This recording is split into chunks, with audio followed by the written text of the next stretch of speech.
Nkomeje kubashimira mwe mwese mudukurikirana kuri YouTube channel yacu nitwigane kita step by step njye bagezaho amasomo ni Gakwaya Honorable. Nkuko twagiye tubibona twabonye video zitandukanye. Video ya mbere avugaga introduction cyangwa se intangiriro, aho twavugaga umumaro wa YouTube channel yacu cyangwa se ikizajya bagezaho. Video ya kabiri twabonye ibice bigize kita byinshi bitandukanye, abashaka kubireba mujye kwireba, yitwa ibice bigize kita. Video ya gatatu rero twari twizemo uburyo ushobora gufatamo kita bikagufasha gucuranga amanota yose ushaka. Uyu munsi rero tudatinze, iyi video yacu iraza kuba ivuga amanota abiri, aho turi buhere kuri do na re. Turaza kwiga uburyo babifatamo. Rero tudatinze, mu manota ya muzike tugira do, tukagira re, tukagira mi, tukagira fa, tukagira sol, la ndetse na si. Mu cyongereza bahereye kuri si, inota rya si. Murabibona kuri screen yacu, murabona ko do ariyo mu cyongereza bitirira si, mu gihe re mu cyongereza bayitirira d, mi mu cyongereza bayitirira i, fa mu cyongereza bayitirira f, so mu cyongereza bakayitirira g. Dukomeje na ra yacu mu cyongereza bayitirira a, mu gihe si mu cyongereza bayitirira b. Nkuko murimo murabibona kuri screen yacu, nibyo ngibyo niko babibara mu cyongereza no mu gifaransa. Mubirebe cyane mu byiteho kuko nibyo turi buze kwifashisha twiga amanota yacu. Iyo ugerageje kongera cyangwa se mu buryo bwagutse, ubona ko muziki ifite amanota 12, kuko hagati y'inota n'irindi habamo igice, ariko hakabaho itandukaniro ho gatoya. Hagati y'inota rya mi n'inota rya fa nta gice kibamo, cyangwa se mu cyongereza tukabyita inota rya i n'inota rya f nta gice kibamo. Hagati y'inota rya si n'inota rya do naho nta gice kibamo, cyangwa se mu cyongereza ukabyita inota rya b n'inota rya si nta gice kibamo. Murimo murabibona kuri screen yacu, nuko nguko babibara. Rero tudatinze, ahandi hose hagiye harimo ibice.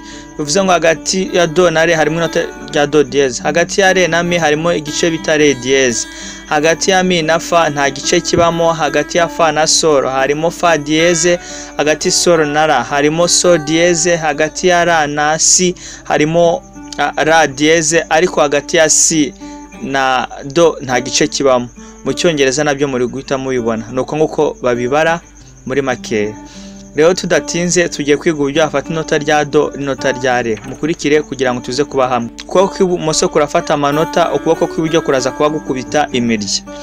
Tudatinze, uku ni ukuboko kwacu gufite intoki 5. Muri muzike ithambu cyangwa se igikumwe ntabwo bayibara, babara intoki zisigaye. Guhera hano ukuboko kwa mbere, ugutoki kwa kabiri, ugutoki kwa gatatu, kwa kane, niko muri kita babibara.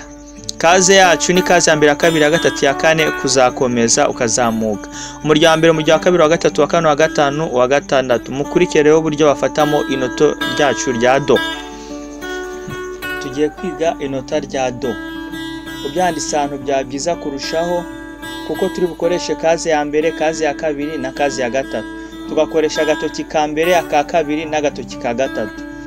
Turaza guhera ku murya wa kabiri muri kaze ya mbere, umurya wa mbere, umurya wa kabiri. Abaro dufatisha agatoki ka mbere, agatoki ka kabiri karaza gufata umurya wa kane muri kaze ya kabiri. Muribuka langage ya kita, kaze ya kabiri. Agatoki ka gatatu ko karafata kaze ya gatatu, karafata umurya wa gatanu muri kaze ya gatatu. Murimo murabibona ikintu cya mbere mberetse. Icya kabiri, nubwo tuvuze ko dufashe imirya gutya, ntabwo birangiriye ahangaha. Hari ibindi bintu dushyiramo, ari byo bita za angle cyangwa se guhina intoki kugira ngo imirya ubashe kuyifata neza. Twafashe umurya wa kabiri muri kaze ya mbere, dufata umurya wa kane muri kaze ya kabiri, dufata umurya wa gatanu muri kaze ya kabiri. Intoki nazo ntabwo bazifata uko bashatse. Shobora gufata imirya nkayifata gutya, birashoboka ku muntu wabimenyereye, ariko yo ufashe inota rya do ntabwo wagahinnye imirya gutya, aho gusa nk'uyihinnye gutya. Uko ni kuhina intoki, murimo murabibona. Icya mbere, nzanye igikumwe gifatishije hano hejuru. Murimo murabona uburyo mfatishije igikumwe hano imbere.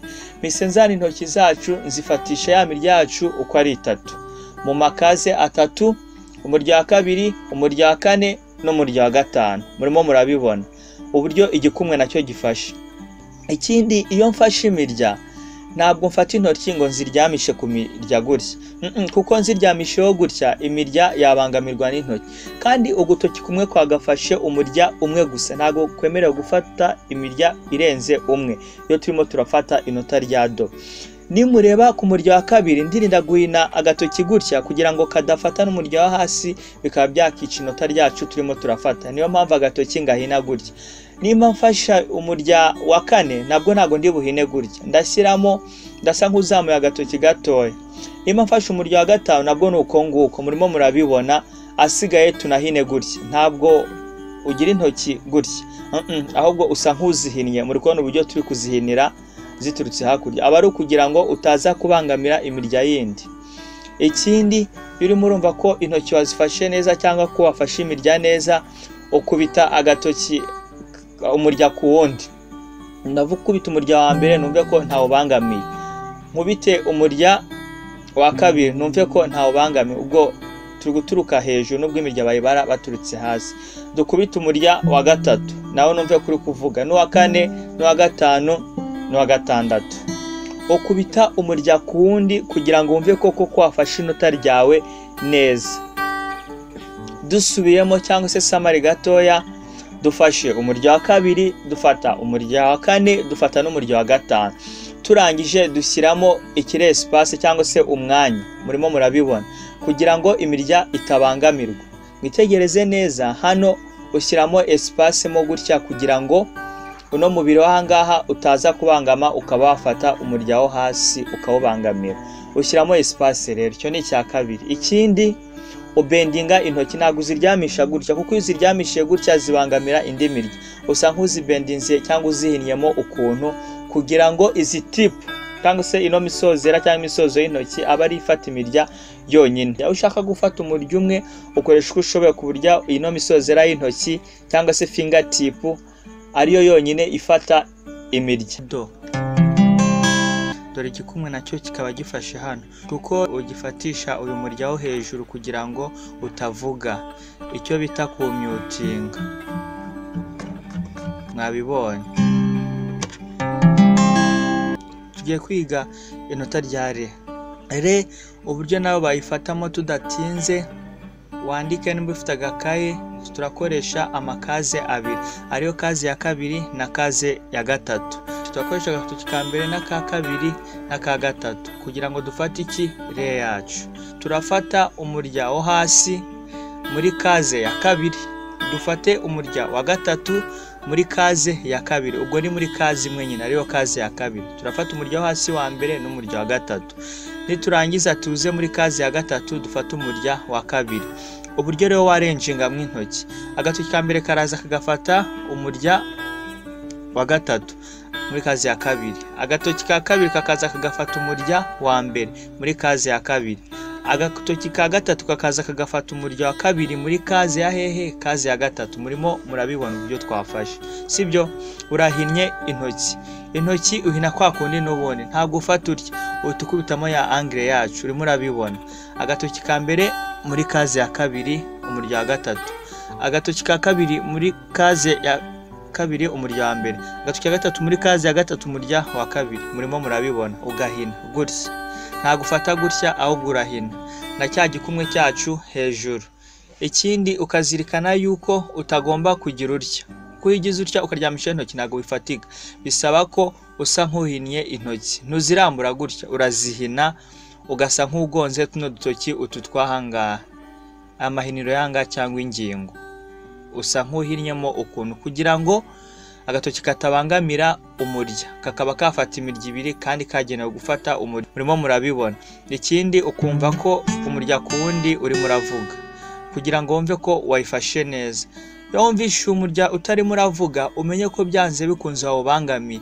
Ushobora kuba wabangamiwe n'agatoki kamwe kafashe imirya ibiri cyarimwe. Nk'urugero uri kwa hano nafashe umurya wa gatatu, nshobora kwibashangahina gutya nkaba nabangamira umurya wa kabiri. Murimo murabibona.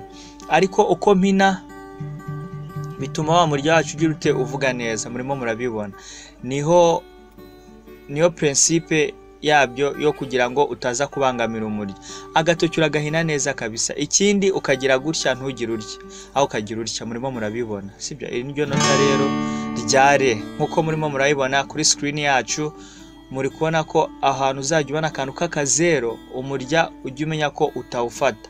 Aho hantu uri kubona akantu k'agakubo, ujye umenya ko uwo murya wafashwe n'agatoki. Iyo mibare urimo urabona bivuze ko n'agatoki ka mbere, n'aka kabiri, n'aka gatatu. Nubona umubare wa kabiri umenya ko uwo murya wafashwe n'agatoki ka kabiri. Nubora umubare wa kane ku murya umenya ko uwo murya wafashwe n'iki n'agatoki ka kane.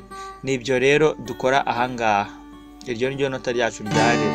Batazi gustraminga cyangwa ukubita imirya ni professional ugira gutya. Murakoze rero, iryo niryo nota ryacu rya re.